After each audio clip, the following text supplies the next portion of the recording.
When we were kids, after we got through all the initial stages of awe, we thought baseball cards were going to be big, serious business.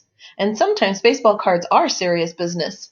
But other times, like on Friday afternoons, well, you just want to have a little fun. And what better way to have fun than some silly old baseball cards? Here are 10 goofy pasteboards that can make every day feel like Friday after work if you'll only let yourself go a little. 1951 Bowman, Willard Nixon. Willard Nixon is standing outside the club on Friday night, ready to unwind after another hard week in the Red Sox clubhouse with Ted Williams. Looks like he may have a head start on the happy juice, too. 1952 Topps, Earl Torgussen.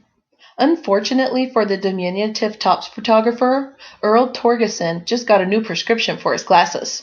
The Boston Braves slugger is also sick of varmints running onto the field and is intent on ending the problem once and for all. 1966 Topps, Claude Raymond. Topps was a stickler for deadlines when it came to snapping pictures for their baseball cards in the 1960s. It didn't matter if you were in the middle of a bathroom break when the appointment came up. You would pose for your cardboard cameras. Claude Raymond must have had a leaky memory because Topps caught him with his fly down in both 1966 and 1967. 1968 Topps, Dan Schneider. Dan Schneider had just broken off a piece of his Jolly Rancher cherry stick when it got wedged in the roof of his mouth when the Topps photographer approached for a shot. Alas, Schneider was subject to the same punctuality rules that Raymond was, but you have to wonder if Topps realized the success Schneider would eventually have on head of the class with the Washington Redskins. 1977 Topps, Brian Downey. Brian Downey always loved Friday nights, and he would get gussied up for an evening of baseball, disco, and high fashion. Though he hated to leave the Chi Sox, in retrospective moments, he admits that he's very grateful for not having to watch it all crash down around him in 1979. 1981 Topps, Mario Mendoza. Mario Mendoza was at first flattered when the Topps photographer told him he was being honored with the christening of a new baseball milestone, the Mendoza line. Glee turned into flabbergast as Mendoza learned the particulars, and you can see that nascent moment on his justified protest. His lifetime batting average entering 1981 set at a robust .213, well above his eponymous distinction. 1982 Topps, Tim Stoddard.